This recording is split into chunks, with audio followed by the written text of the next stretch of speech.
አንዱን ይዤ ልምጣ ከታች ያለው እስከ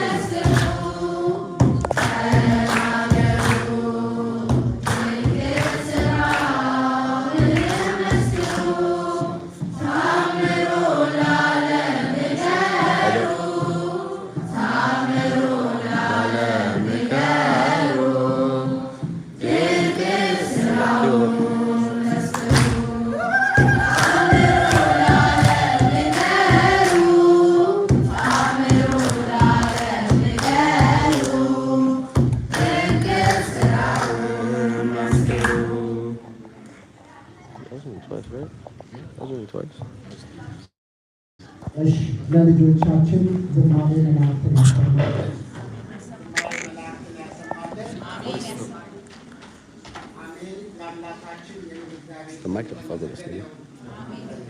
እንግዲህ እነዚህ ልጆች ከህፃንነት ጀምሮ ያው እዚህ ቤተክርስቲያን የምታውቋቸው ናቸው።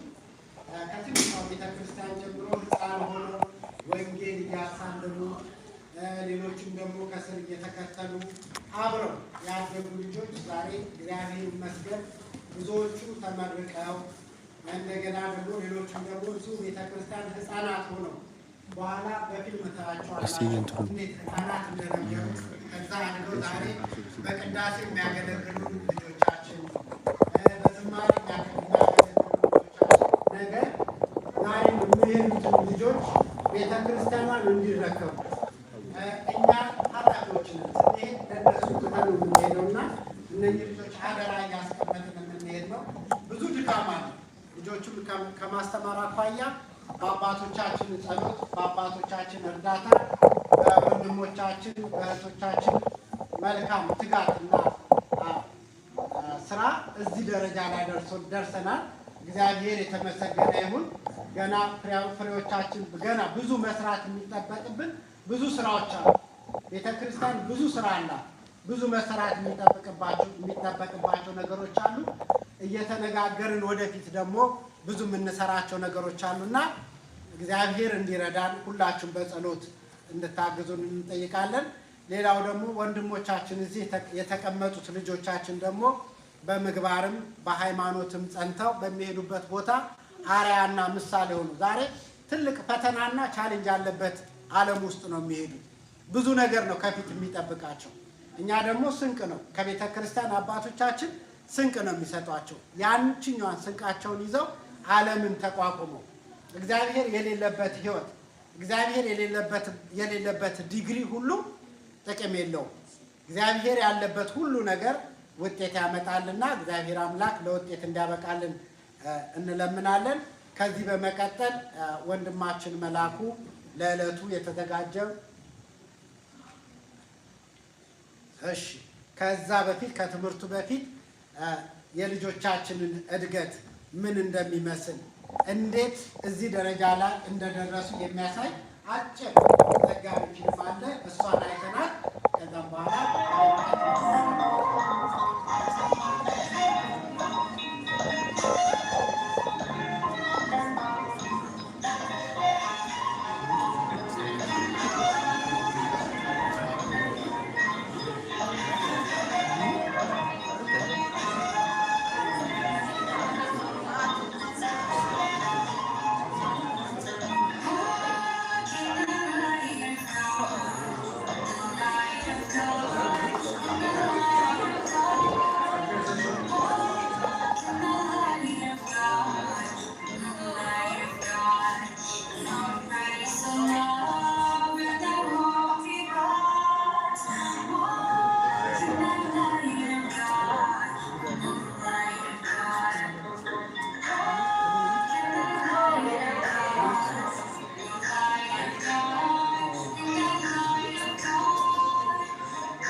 እግዚአብሔር ይስጥልን። ያው የብዙዎቹ ፎቶ ማግኘት ስላልቻለንና ማካተት ስላልቻለን ነው እንጂ እያንዳንዱ ልጅ እዚህ ቤተክርስቲያን ከህፃንነቱ ጀምሮ በእድገቱ በብዙ አይነት መንገዱ ለምሳሌ ነው የቀረበው። እኔ አንድ ነገር መናገር እፈልጋለሁ። ዛሬ ለዚህ ቤተክርስቲያን እንደዚህ መስፋትና ለብዙ እናቶችና አባቶች እዚህ ቦታ መምጣት ትልቅ አስተዋጽኦ ያደረጉት እነዚህ ህፃናት ልጆች ናቸው። በጣም ፍቅር አድሮባቸው ከቤተክርስቲያን ላለመቅረት በቤተክርስቲያን ውስጥ ሁሉ ጊዜ እናትና አባቶቻቸውን በጠዋት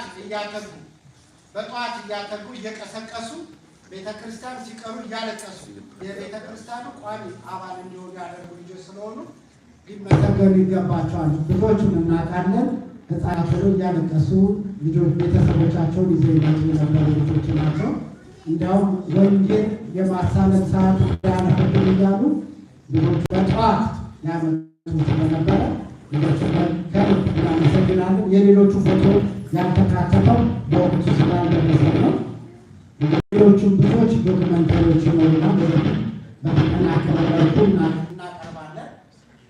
ከዚህ በመቀጠል ፕሮግራማችንን ቀልጠፋ ለማድረግ ከዚህ በመቀጠል ወንድማችን መላኩ የዕለቱን የተዘጋጀበትን ትምህርት ያስተምረናል። ወደ ወንድማችን መላኩ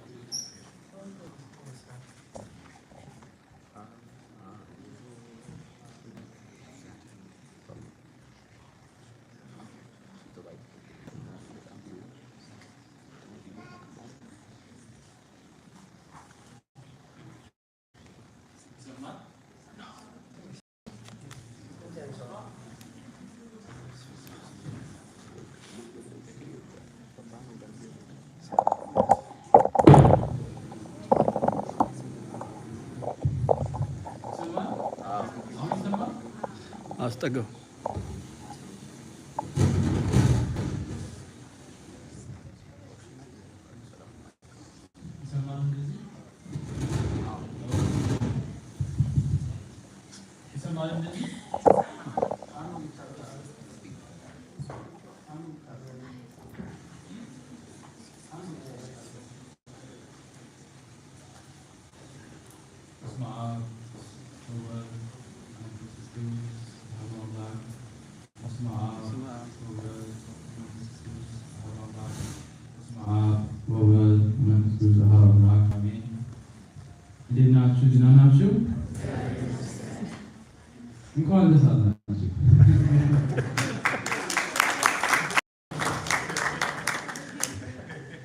First and foremost, I want to say congratulations to all of the graduates.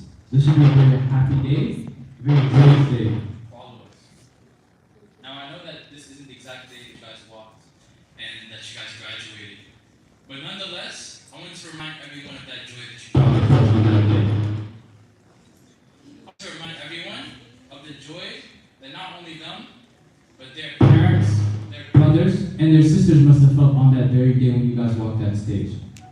This whole summer, you should feel joyful. This whole summer, I want you guys to remember that joy. Because this is a big deal. This is a big deal. A lot of us, especially when we're young, we live every day, just living our lives, not thinking too much about it. But if you ask our parents, and if you see these videos that we just watched, they remember you when you guys were very little. And they've seen you grow. And they've seen you reach this point.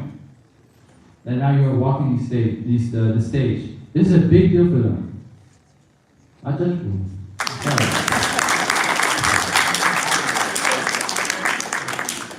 Smile. Yeah, I want to say everyone smile. This is very happy. It's a very happy day. It's a very, very joyous day. But even though it's a very happy time, I want to take a moment to remember all the hardships that you guys endured. Let's talk about the high school students for just 1 second.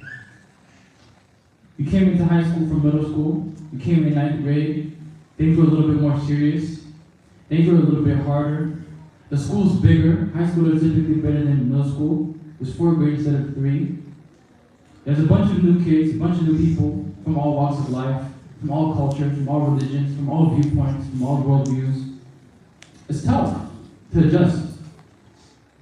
And then you have to go through that first year, that freshman year, everything is new. and then you have to do it again for 3 more years.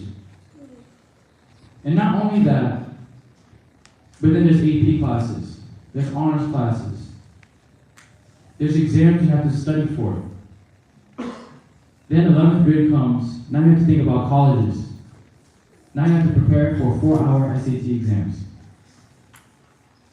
And you have to take preparation exams, and you have to do that over and over again. And then, after you take the SAT, and after you prepare your Common App, after you prepare your application, then you have to wait to hear if you're going to get into the college you want. And then you hear. The reason why I'm going through all these steps is to say that this is not an easy path. This is not easy. For many of us who went to high school a long time ago, if we just go back in time for 1 second, we can remember some of the stress that we used to feel. We can remember some of the stress that we used to feel, not just as people who went to high school, but even as parents. It's very stressful. It's not easy. And the fact that you made it this far, glory be to God. Now, college kids, I'm going to go to college now. The same thing. You go to freshman year of college, right? It's even more new, and it's even bigger. Now, instead of it just being 800,000 people, now it's like 10,000 or 20,000 or 30,000 people. And you have people from all over the world. And again, classes are harder. Now you have more freedom, which sounds good. It sounds exciting, but that means more responsibility. That means no one's going to tell you to study. So you need to study on your own. No one's going to tell you what, where or when you need to study, how to prepare. You have to learn all these things on your own. You're slowly becoming an adult. And each quarter, every time finals come around, it's a stressful time. You don't know if you're going to do good. And then the next quarter comes, you have to stress about that over again. It's not easy. A lot of people, we stress. It becomes mentally exhausting. Good examiners, we see you here, you guys have graduated.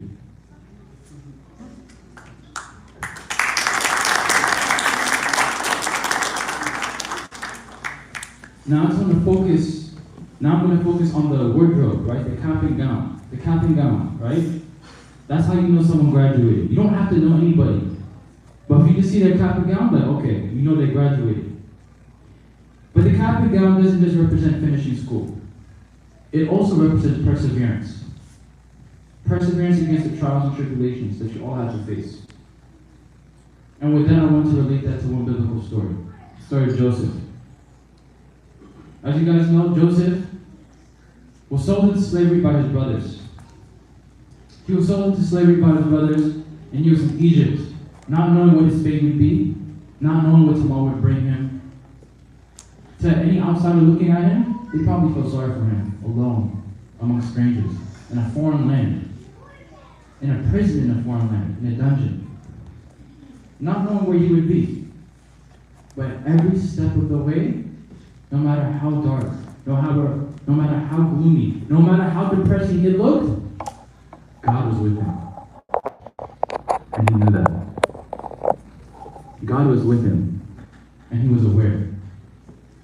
Even if he was a slave in a foreign land, among strangers, he knew that God was with him and he still had faith.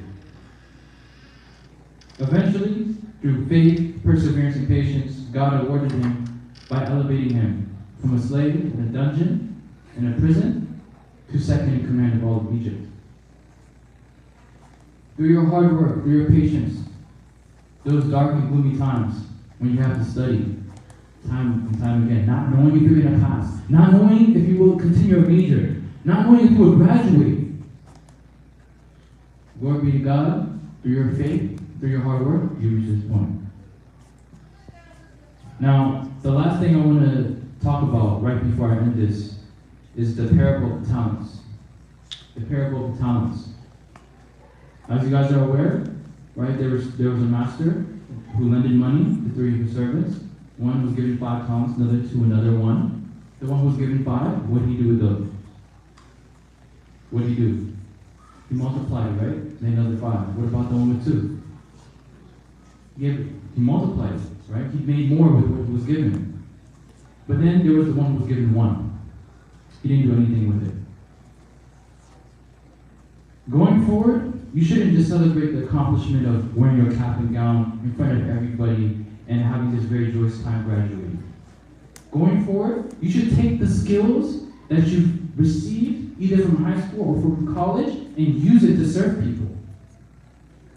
If you just graduate becoming a nurse or you're planning on becoming a doctor, don't just do that just for the sake of making money, right? Use that to help people in need.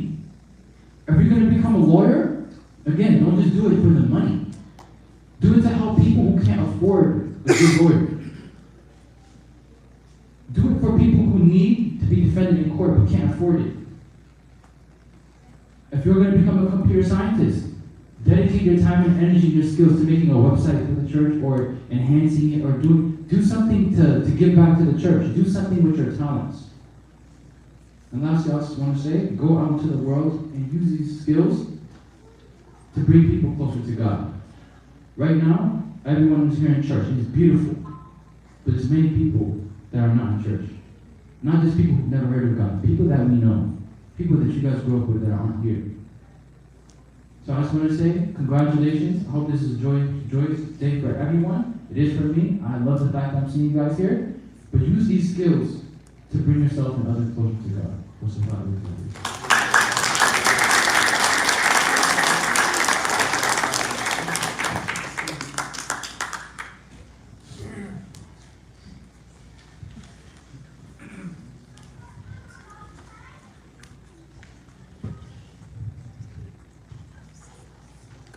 እግዚአብሔር ይስጥልን፣ ቃሉን ያሰማልን። ያው መልእክቱ በሚገባ መንገድ ተናግሯልና ዘሪ ዘራውታ ይተናል በመልካም መሬት ላይ ያወደቃል፣ ጭንጫ ላይ ያወደቃል፣ በሾህ መካከል ያወደቃል ይባላል። ስለዚህ መልካም ፍሬ መሬት ላይ የወደቀ 30-60 ዓመት ያፈራል ያለ እግዚአብሔር በእኛ ላይ የተዘራው ፍሬ መልካም ፍሬ ያፈራ የእሱ ፈቃድ ይሁንልን። ከዚህ በመቀጠል የሚሳኤል ክፍል መዘምራን መዝሙር ያቀርቡልንና ጥሩ ፕሮግራማችንን ጥሩ እንጨርሳለን። የሚሳኤል ክፍል ተማሪዎች ፈጠን ብላችሁ ወደ መድረኩ እንድትመጡ።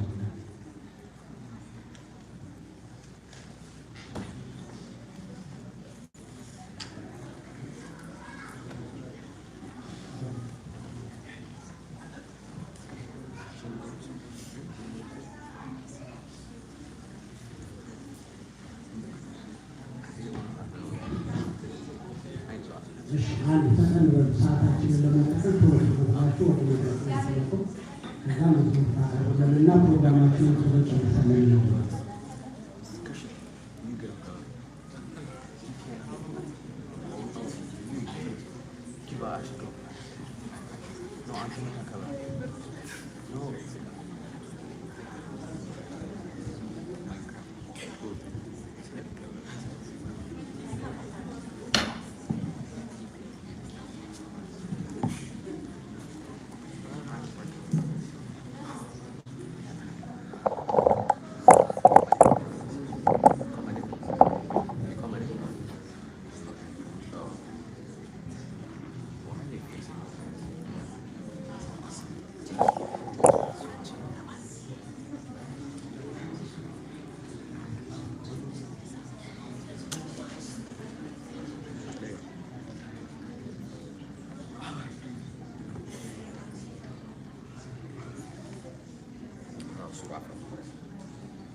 What? What? Join me. No.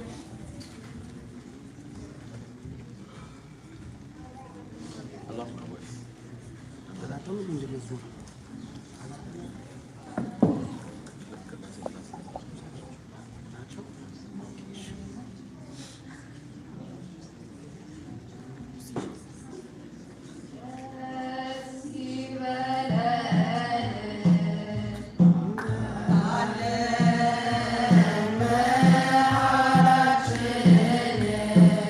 Many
በቸርነት አምላክ ያይሃል ደስታ ነው በሰማያት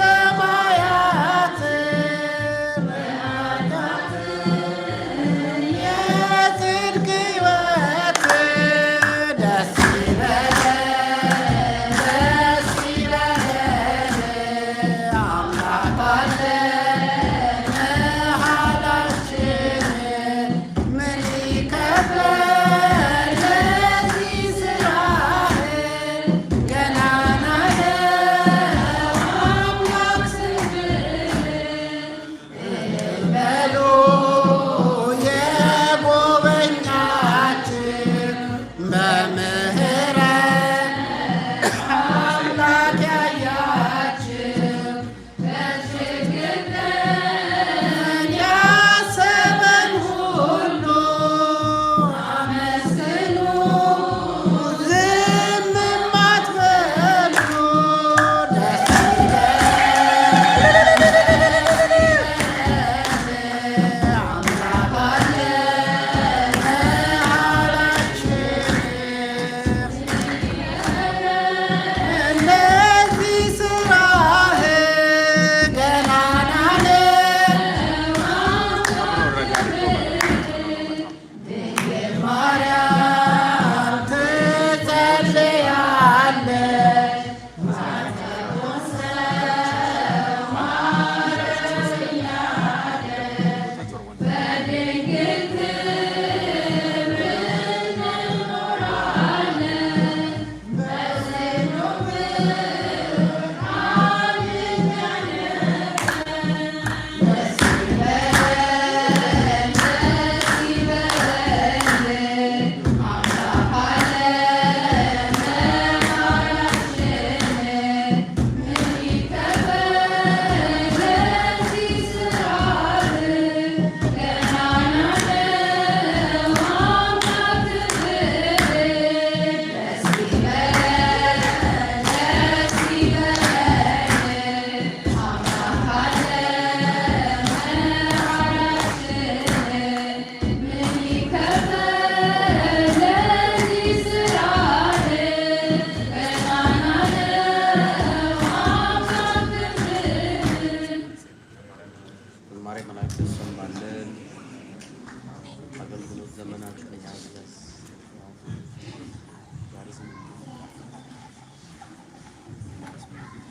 ውሽ ለልጆቻችን እግዚአብሔር አምላክ መላእክትን ያሰማልን። ሌሎቹ የመሰረት ክፍል ተማሪዎች የቅዳሴ ትምህርት ስላላቸው ግማሾች ወደዛ ስለሄዱ ነው ትንሽ ኢንተርኔት የጎደሉት ይቀጥላሉ። ትምህርቱን በተከታታይ ኮርሶች የሚወሰዱ ስለሆነ ነው። ከዚህ በመቀጠል መጋቢ አእላፍ ቀሲስ ሱራፌል የዚህ ቤተክርስቲያን የስብከተ ወንጌል ኃላፊ መልእክት አጠር ያለ መልእክት ለልጆቹ አባታዊ ምክራቸውን ያስተላልፉልናል። ወደ እሳቸው እንሄዳለን።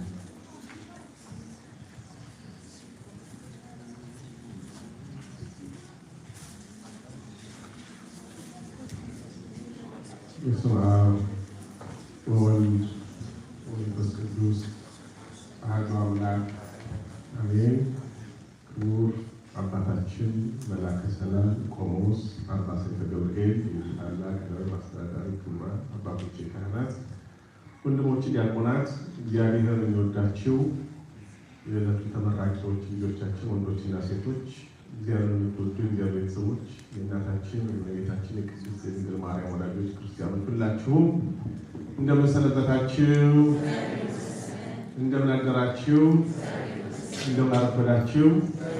በቸርነቱ በምህረቱና በይቅርታው ብዛት በአንድም በሌላም የሚመሰገን የሚያስተምረን እግዚአብሔር ዳግመኛ ስሙ እንድንጠራ እንድንማማር ስላገናኘን ልጆቻችንን ምክንያት አድርጎ እንድንማርባቸው ቃሉን ደግሞ እንድንባረክበት እንድንመራበት የፈቀደልን የአባቶቻችን ሁሉ አምላካችን ሁሉ እግዚአብሔር ስሙ የተመሰገነ ይሁን።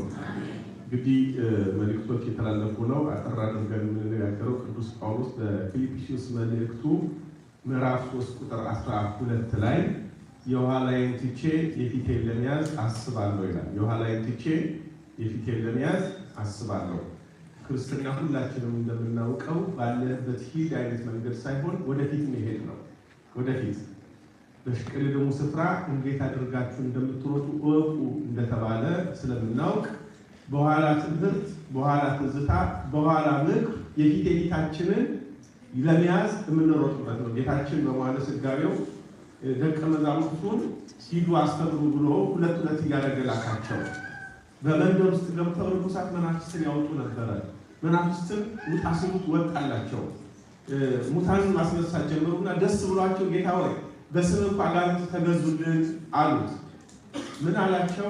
በዚህ ደስ አይበላችሁ፣ ይልቁንም ስማችሁ በመንግሥተ ሰማያት ስለተጻፈ በዛ ደስ ይበላችሁ። ክርስቲያን የተሻለውን እያሰበ የሚኖር ነው። ልጆች ዛሬ 12ኛ ክፍልን ወይም ደግሞ የመጀመሪያ ዲግሪያችሁን ወይ ሁለተኛ ዲግሪያችሁን አግኝታችሁ በመመረቃችሁ ወላጆቻችሁ እጅግ ደስ ብሏቸዋል። ቤተክርስቲያን ደስ ብሏቸዋል። እናንተም ደስ ብሏቸዋል። ያስተማሯችሁ አስተማሪዎቻቸው ደስ ብሏቸዋል። ይህ ደስታ ግን ፍጹም ነው። በቃ ሌላ አለ አይደል? የተሻለ ደግሞ አለ። የኋላውን ይሄን ጨርሻለሁ 12ኛ ክፍል ድረስ ነው ሩጫዬ ዲግሪ እስከሚይዝ ነው ወይም ማስትሬቴን እስከማገኝ ድረስ ነው ተብሎ አይቆምም። የኋላችንን ትተን የፊታችን ነው የምናስበው። እናቶቻችን በእውነት ሲወልዱ በምጥ ነው የወለዱ። በምጥ ወልደው ሁለተኛ አልወልድም ይላሉ። ከወለዱ በኋላ ግን ከእነሱ ይልቅ ለልጆቻቸው ነው ሲመግቡ የሚያሳድጉት። ገበሬ ሲዘራ በመከራ ነው፣ ሲያጭድ በደስታ ነው። በለቅሶ ወልደው እናቶች በእንባና በደስታ ነው የሚያሳድጉት። ትምህርት ቤት እያላችሁ ለሊት ማጥናት ነበረባችሁ። ምግብ የምትፈልጉትን ያልበላችሁበት ብዙ ነገር ያልተመቻችሁ ነገሮችን አልፋችኋል። ግን ግሬድ 8 እያላችሁ ወይም ግሬድ 9 ወይም ደግሞ ፈርስት ይር ስቱደንት እያላችሁ ያሳልፋችሁትን ነገር አረስታችሁታል። ዛሬ አዲስ ህይወት ማለት አዲስ ነው። ምርቃት የትላንትናውን ያስረሳል። ነገን ደግሞ እንድናስብ ያደርገናል።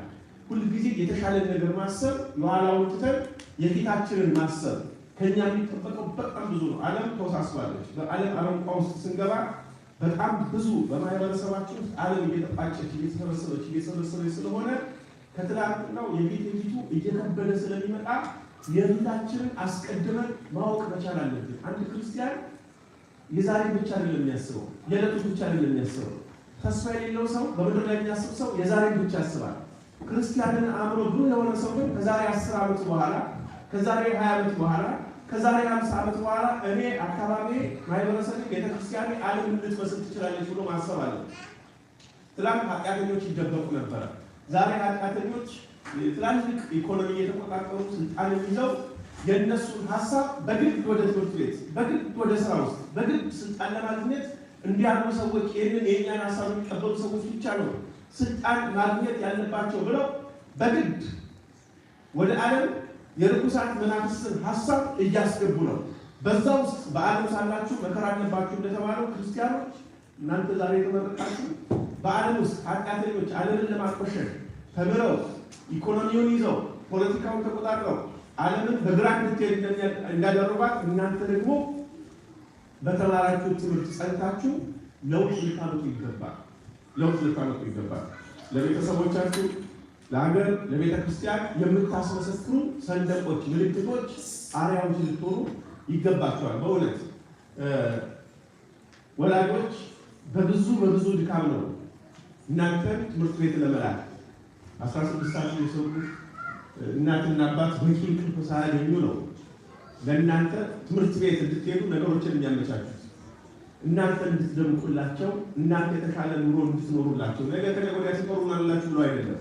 እንዳይጠየቁ በእግዚአብሔር በታሪክ በትውልድ በማህበረሰብ ውስጥ አሳዳጊ የበደለው እንዳይባል ለእናንተ ወላጆች ያሉት ነገር የለም። ኢትዮጵያዊ ወላጆች እንደ ሳንድዊች ናቸው። ከታችም ከላይ የሆነ ነገር ከላይ ቤተሰቦቻቸውን እዛ ወላጆቻቸውን ጎረቤቶቻቸውን ይረዳሉ። ከስር ደግሞ እናንተ አላችሁ። እነሱ የተሻለ ልብስ ሳይለብሱ የተሻለ ምግብ ሳይመገቡ እናንተ ጥሩ እንድትሆኑላቸው ነው ያስተማሩት። ስለዚህ የፊታችሁን ስትመለከቱ እናንተ ደግሞ የእናንተ ልጆች ከእናንተ የተሻለ ደግሞ ትምህርት እንዲያገኙ ከእናንተ የተሻለ ሁለተኛው ሶስተኛው ጄኔሬሽን የተሻለ እውቀት አግኝተው እነ ኦባማ የአሜሪካ ፕሬዚደንት እንደሆኑ ከእናንተ የሚገኙና እናንተ ነገ የአሜሪካን ኮንግረስ ኢኮኖሚው ፖለቲካው መቆጣጠር ያለባችሁ እናንተ ናችሁ። በትምህርታችሁ በጣም ብርቱዎች ልትሆኑ ይገባችኋል። ቸልተኛ ነው። ኢትዮጵያዊ በጣም ጎበዝ ነው። ተመልከቱ፣ ኢትዮጵያ ውስጥ ወደ 120 ሚሊዮን ህዝብ አለ። 120 ሚሊዮን ህዝብ የሚመግብ ኢንዱስትሪና ኢኮኖሚ የለም። ገበሬ ነው ያለው። 85% ያልተማረው ገበሬ ሌት ተቀን ዘርቶ አጭዶ የመገበ። ትምህርት ግን ያለው ሰው ቢገኝ ለብዙዎች ኩራት ሆናላችሁ። በሀገራችን ውስጥ እርስ በርስ ጦርነት አለ፣ ደስ የማይሉ ብዙ ነገሮች አሉ። ያንን ማስቀረት የሚቻለው ትምህርት ሲኖር ነው። እናንተ ለሚቀጥሉት ለህፃናት ተወለታችሁ ለሚጠሙት ለታዘሉት ዳንዴ ለሚሉት ለህፃናቱ ምልክቶች ናቸው። በጣም ብርቶች ልትሆኑ ይገባችኋል። በትምህርት በጣም ገና በደንብ ብሪሊየንት መሆን አለበት። እንደ ሃርቫርድ ዩኒቨርሲቲ፣ የል ዩኒቨርሲቲ ማጨናነቅ ያለባችሁ እናንተ ናችሁ።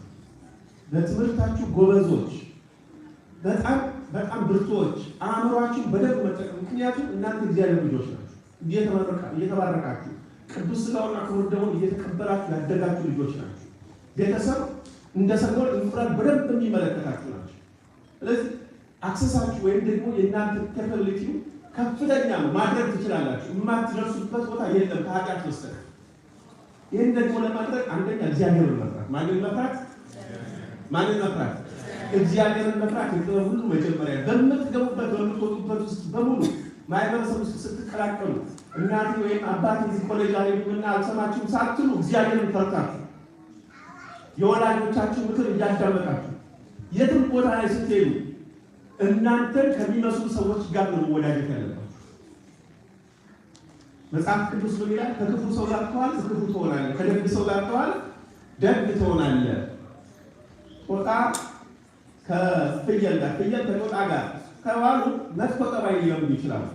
ጓደኞቻችሁን መምረጥ መቻል አለባችሁ። እህቶች፣ ወንድሞች ኮሌጅ ውስጥ በዋህነት ያደጉ የሰንበት ትምህርት ቤት ወጣቶች ህፃናት ልጆቻችንን ልከን ብዙዎቹ የሚያሳስቱ አሉ። አጠገባቸው ነገር እያቀሱ አውቀው ትምህርቱ እንደሰለቸን ወይም ደግሞ በቃ የሆነ እንትን አለ ፉድ ስታምፕ አለ ለምን ትጨናነቃለህ እያሉ መምካሪ መስለው ሱስ ውስጥ የሚከቱ ገና ግራጁዌት ሳያደርጉ የሚጸንሱ ልጆች እየመጡ ይሄ በሲያትል ከተማ በተለይ በደብረ ምሕረት በእኛ አጥቢያ ውስጥ የማይከሰት መከሰትም የለም። እየተማራችሁ ስለሆነ ጓደኞቻችሁን መምረጥ ይቻላል። የእኛ ወላጆች ከማግባታቸው በፊት ምንም ነገር አይደሉም። ወላጆቻችን እድሜ ልካቸውን በሙሉ ምንም ነገር የማያውቁ መነኮሳት ያሏቸው ቤተክርስቲያን ልጆች ናቸው። 4 ዓመት ውስጥ ዲያግኖስ ፊት ለፊት መስኮ ሊፈትናችሁ ይችላል።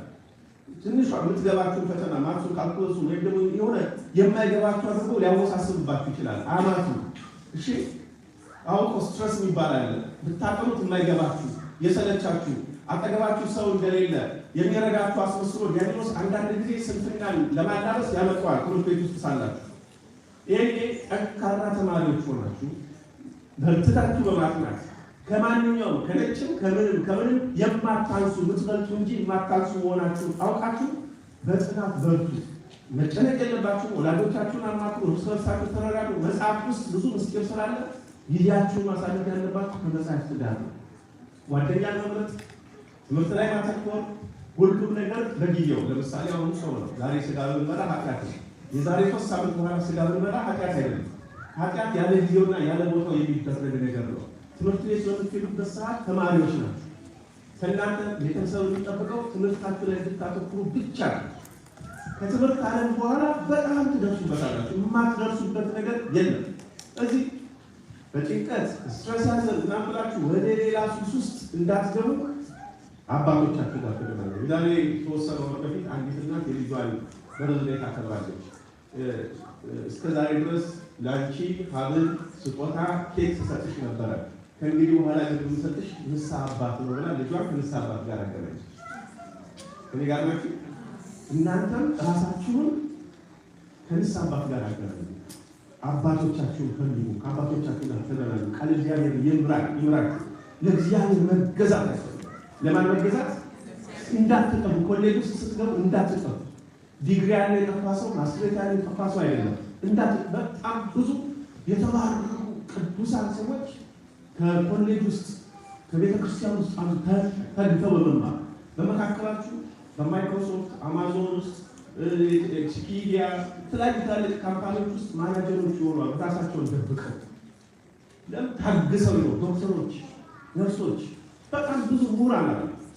የእነሱን ፈለግ ተከተሉ። እየመጣችሁ እየቆረባችሁ ሳትጨነቁ እሺ። አሁን አንድ ሰው ለምሳሌ አረብ ሀገር ቢሄድ ይህ ተሸፋፈና ከሆነ ሙስሊም ሆኖ ይታወቃል አይደል? አንድ ኦርቶዶክሳዊ መለያው ምንድን ነው መለያቸው? በሌላ ውስጥ ስንገባ መለያችን ምንድን ነው? መስቀላችን ከስላለ ነው። ውስጣችን መጾም አለብን አይደል? መጾም ታዛዦች መሆን ይቻላል። ረቡዕና ዓርብ መጾም ይቻላል። ህንዶች የሆነ የሚፈልጉትን ባህል ከ500 ዓመት ትግል በኋላ ሰሞኑን አስከብረው በጣም ታግለው እናንተ ኦርቶዶክሳዊ ኔትወርክ ሰርታችሁ ኦርቶዶክሳውያን በኮሌጅ ውስጥ በሚኖሩበት ሰዓት ምክራቅርቦት እናንተ ከሚስማማችሁ ጋር ሙስሊሞች ተመልክቱ ዋይት ሀውስ ድረስ ሄደው ከፕሬዚዳንቱ ጋር ምግብ ይመገባሉ። ተሰብስበው የስቱደንት ኔትወርክ ፈጥረዋል፣ ሙቭመንት ፈጥረዋል። እናንተ ቲክቶክ ላይ ምናምን ላይ ጊዜ አታሳልፉ።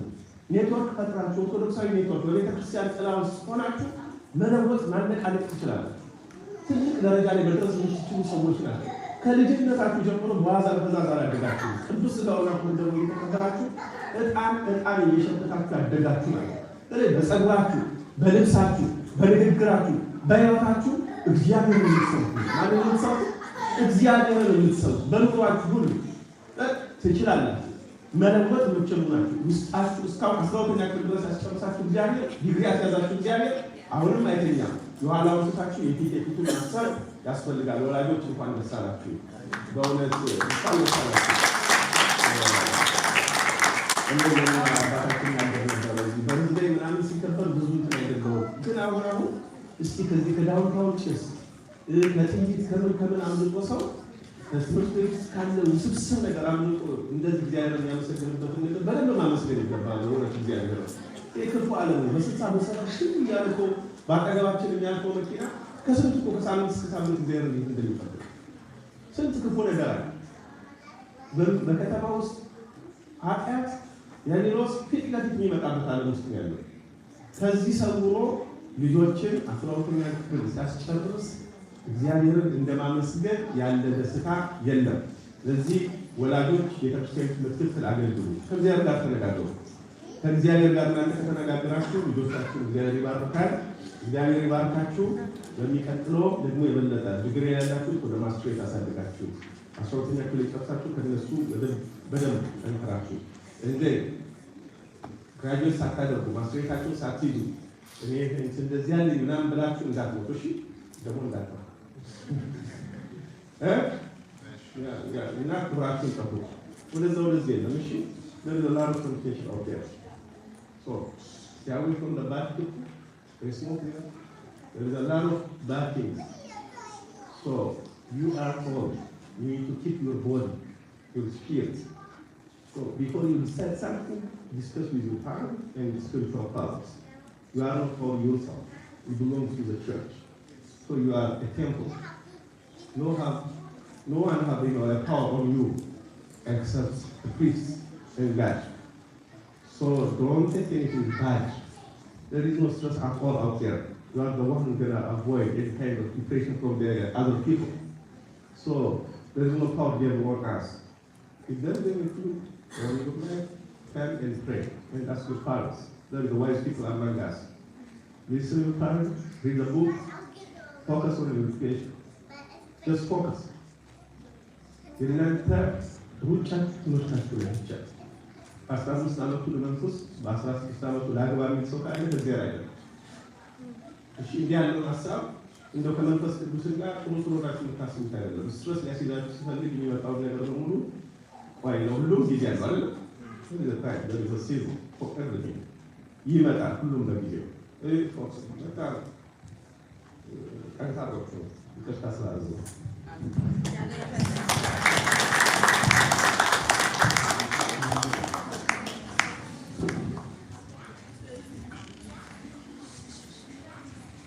ለመምህራችን ቃል ያሰማልን።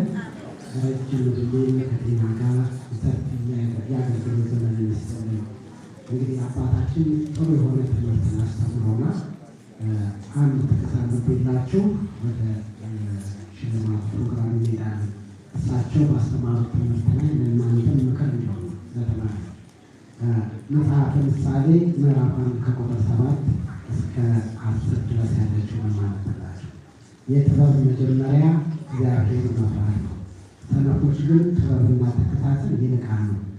ልጅ ሆይ የአባትህን ምክር ስማ፣ የእናትህን ሕግ አትተው።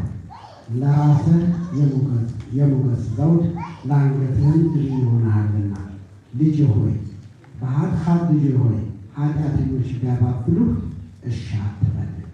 ይሄ ቤተክርስቲያናችን የምታስተላልፈው ትምህርት ነው። አባቶችህ የመከሩ ምክር አባታችን መክረዋል። እናት አባት ወላጆቻችን መክረዋል። የቤተ ክርስቲያን አባቶቻችን የትምህርት ቤት አባቶቻችን መልካም ምክር ይመክራሉ። እሱን ብንሰማ ለአንገታችን ጌጥ ለራሳችን ዘውድ ይሆናል ማለት ነው። ስለዚህ እናቶቻችን የነገሩንን አባቶቻችን የነገሩንን ከልብ ልንሰማ ይገባል። በዕድሜ በሕይወት የተማሩ በሕይወት በልምድ ሕይወታቸውን የሚያካፍሉ ናቸው። ሕይወት ከነሱ ብዙ እንማራለንና ስለዚህ በዓለም ስንሄድ ብዙ የሚያታልሉ ነገሮች አሉ። ጠቢቡ እንዳለው በዓለም ኃጢአተኞች ሊያባብሉ ሲሞክሩ እሺ አትበላቸው። ብዙ ማባቢያዎች ሊነሱ ይችላል። አባታችን መክረውናልና ያንን እሺ ይላል። ጥበብ ማለት ከምንም በላይ እግዚአብሔር መፍራት ነው። ከዚህ በመቀጠል ያው የስጦታው ፕሮግራም እንሄዳለን። የሰንበት ትምህርት ቤታችን ሊቀመንበር ለአባታችን ለመላከ ሰላም ቆሞስ አባ ገብርኤል ስጦታውን እየሰጠ አባታችን ለልጆቹ ለተመራቂዎች መስቀል እያሳለሙ ስጦታ ይሰጡልናል። ከምንም በላይ ስጦታው ደግሞ እግዚአብሔር አምላካችን መድኃኒታችን ኢየሱስ ክርስቶስ ለሚወደው ደቀ መዝሙሩ የሰጠው ትልቅ ስጦታ እናቱን ነው የሰጠው። ዛሬ ቤተክርስቲያናችን የምትሰጠው ለተመራቂዎች ልጆች እመቤታችን ቅድስት ድንግል ማርያም ነው። ስለዚህ ለይህን ስጦታ እሷን መመሳለ ዕለት ከጎናችን ሳንለይ በምንሄድበት ሁሉ ከራስያችን ተማሪዎችን ከራስያችን አድርገን እሷን እያመሰገንን በእሷ እየተማጸንን ሌላምን ማለት ነው። እሺ የመጀመሪያው ዲያቆን ዮናታን ሰይፉ ፍራንክሊን ሃይ ስኩል የሚሄደው ወደ ዩኒቨርሲቲ ኦፍ ዋሽንግተን።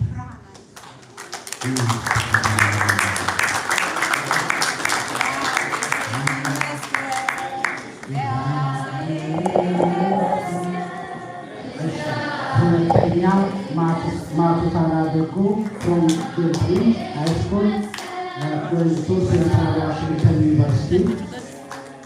ሶስተኛ ክርስቲያን ክንፈ from Mount Rainier High School going to Central Washington University. Amanuel from Franklin High School going to University of Washington. Caleb from Mount Rainier High School going to Seattle University. Brooke from Garfield High School going to University of Washington. Noel from Rainier Beach High School going to University of Washington.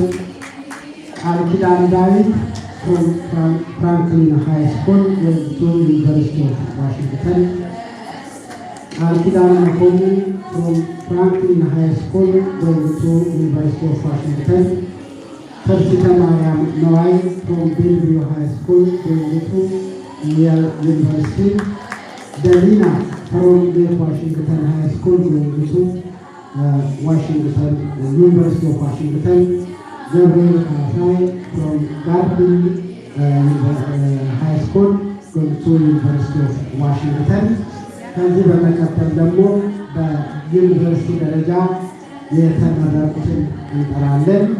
በእምነት ኃይሉ በአሶሲኤት ዲግሪ ፍሮም ሲያትል ሴንተር ዩኒቨርሲቲ ሜጀር ነው ኮርስ ከዛ ወደ ዩኒቨርሲቲ ትሄዳለች። ሜጀሯ ኮምፒውተር ሳይንስ ነው።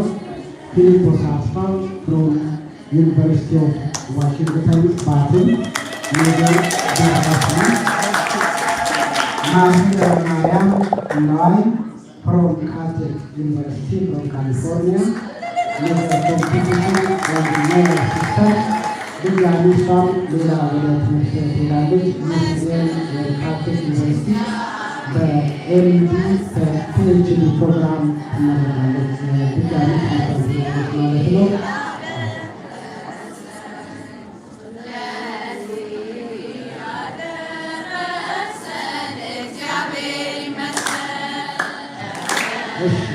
ተመራቂ ወንድሞቻችን አባታችን እንደሚቀመጡ አንድ ለተወሰነ ለሁለት ለሶስት ደቂቃ ማህደረ ማርያምና ፊልጶስ ትንሽ ንግግር ያደርጉልናል። ተርትተናለች።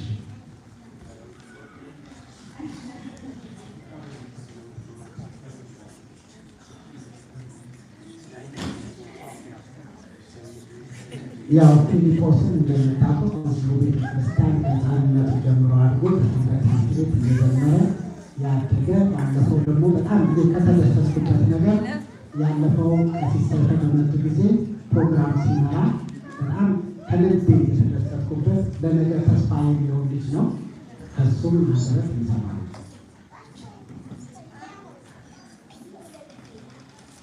First, I just want to say glory be to God. Thank God for allowing me to get this day, for allowing me to graduate, be here with my brothers and sisters. This speech isn't written, so I want you guys to bear with me a little bit. I'm going to recycle something. It's a story. The story goes, there was once a person of faith. He jumped into the ocean and he prayed. He said, God is going to save me from this water, right? And as he prayed, a ship came by. A ship came to pick him up. He said, no, I'm okay. My God is going to save me. You just go ahead.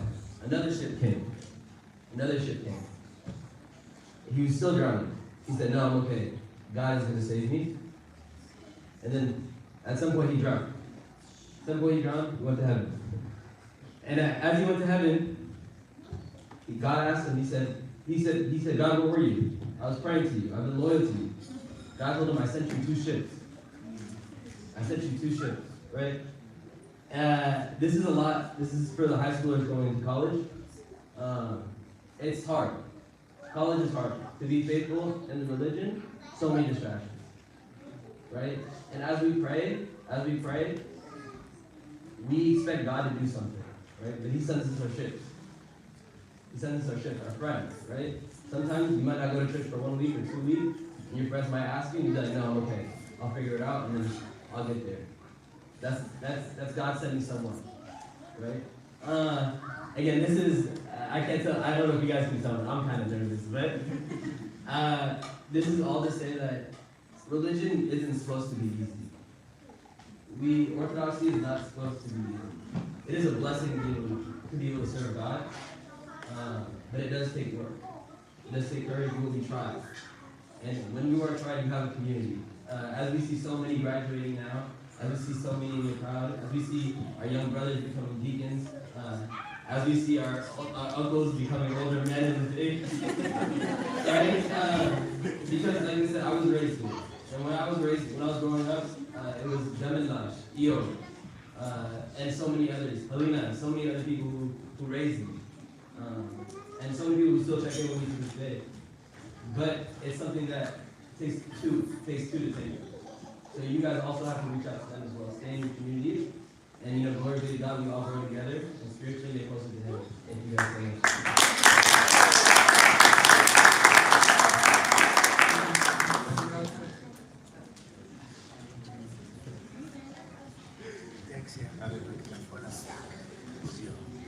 Okay, I was also given no warning that I was going. So the defense can see a lot of people putting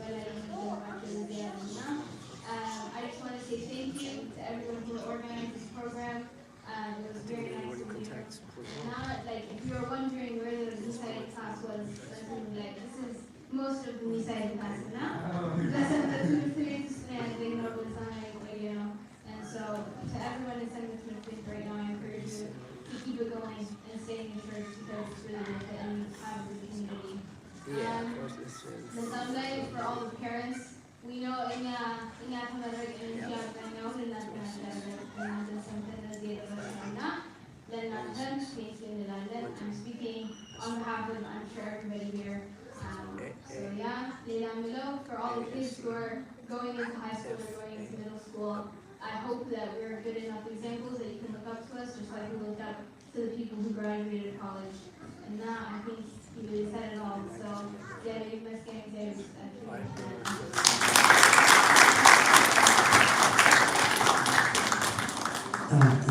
እግዚአብሔር ይስጥልን፣ እናመሰግናለን።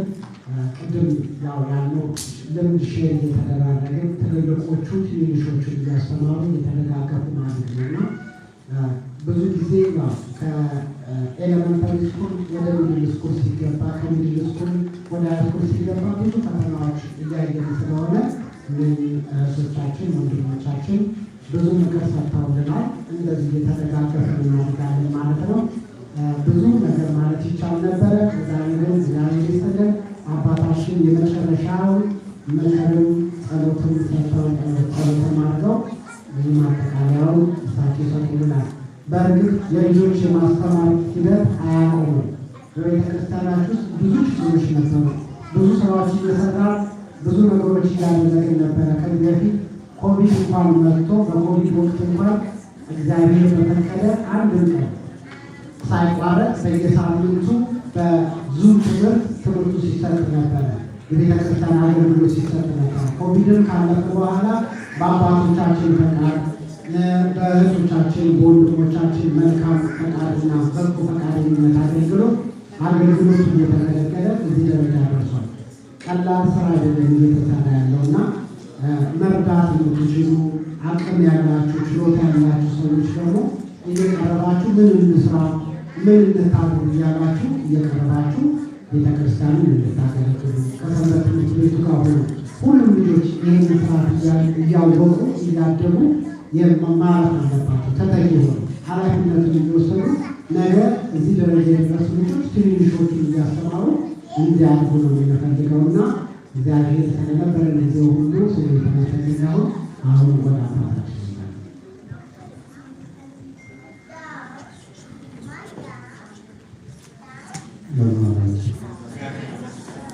ያው ገርካም ላይ ስለሆነ ብዙ አናበዛ ታሪካላችሁ ዛሬ መራቶች ወላጆች የሚሉ ልጆቻቸው የሚሉ ስለወጡላችሁ ፋንታችሁ እናፈልጋለሁ። ይሄ ትልቅ ደስታ ነው ለተመራቂ ተማሪዎችን የወላጆችን ልጆችን አስተምሮ ለዚህ ማዕረግ ማድረስ በዚህ ከተማ ነገር ላይ ቀላል ነገር አይደለም እና ወላጆች ደስታችሁ ትልቅ እንደሆነ እንረዳለን። የእናንተ ደስታ የቤተክርስቲያን ደስታ ነው።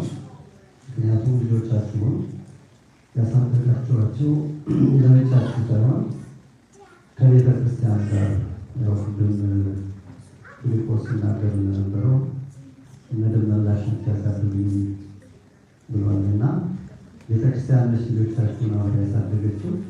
ስለዚህ ደስታው አጠቃላይ የቤተክርስቲያን ደስታ ስለሆነ ነው አብረናችሁ ያለ ነው። ፍጹም ደስታ ያድርግላችሁ። ይህ ጅማሬ ነው እንጂ ፍጻሜ ስላልሆነ እግዚአብሔር ፍጻሜያቸውን እንዲያሳምርላቸው የእርሱ ቅዱስ ፈቃድ ይሆንልን። ልጆቻችን እንግዲህ ከዚህ በፊት የተመረጡ ልጆችን እንደምንለው ወደ ዩኒቨርሲቲ የሚገቡ አሁን አዲስ እየገባችሁ ያላችሁ ከቤተክርስቲያን እንዳትወጡ። ምክንያቱም እናንተ ያላችሁ ሌሎች የሌላቸው ብዙ ነገር ስላለ ማለት ነው። መማርን ማንኛውም ሰው ይማራል። ሃይማኖት የሌላቸው የምታውቋቸው ቤተክርስቲያን ምን እንደሆነ የማያውቁ በመንፈሳዊ ሕይወት አባቶች የሌሏቸው ምንላቸው ሰዎች ሁሉ ከእናንተ ጋር ትምህርት ይማራሉ። እናንተ ያላችሁ ነገር እነሱ ካላቸው በላይ ትምህርቱን አብራችሁ ትማራላችሁ። ከዚያው ጋር ደግሞ እግዚአብሔርን ማወቅ እየተማራችሁ ያላችሁት እና ይሄ ከምንም ነገር በላይ ሰው ያለ እግዚአብሔር የሚይዘው ነገር በሙሉ ከንቱ ነው። በአምላክ ቅዱስ ዳዊት እንዳለው እግዚአብሔር ቤትን ካልሰራ ሰራተኞች በከንቱ ይደክማሉ፣ እግዚአብሔር ሀገርን ካልጠበቀ ጠባቂዎች በከንቱ ይተጋሉ ይላል። እግዚአብሔር የሌለበት ነገር በሙሉ ባዶ ዲግሪውን ብትይዙት፣ ዶክተሮች ብትሆኑ፣ ፕሮፌሰሮች ብትሆኑ እግዚአብሔር ከሌለበት ምንም አይጠቅማችሁም።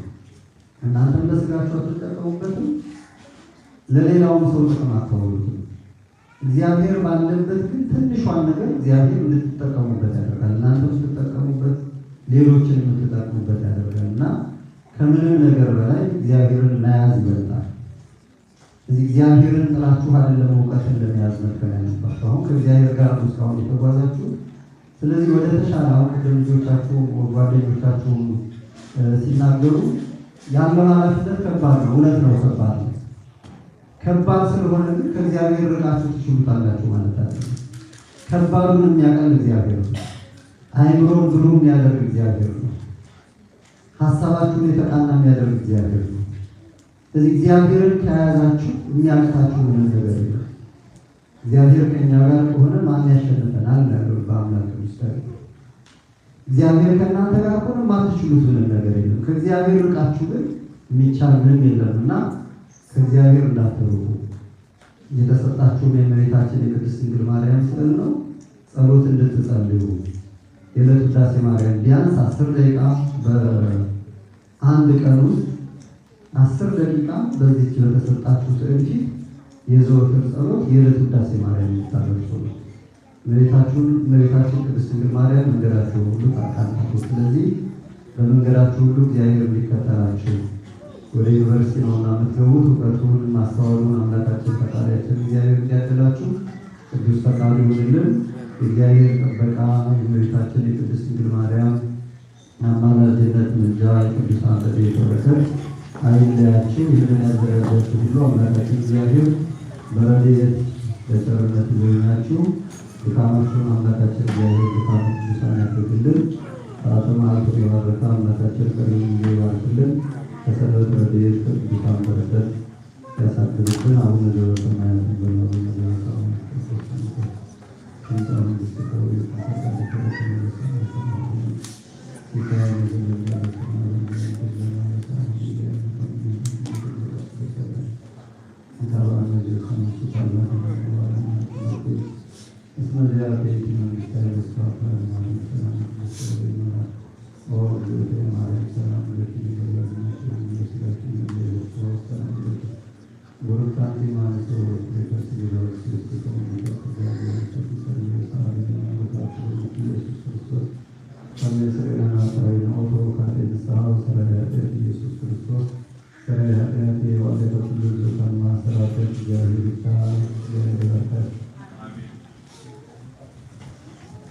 አንድ ጊዜ ተመራቂዎች ከአባቶቻችን ጋር የመጨረሻ የማስታወሻ ፎቶ የሚመጣት የሚሆናቸው ወደፊት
ቤተክርስቲያን ታውቃለህ? ዛሬ ገና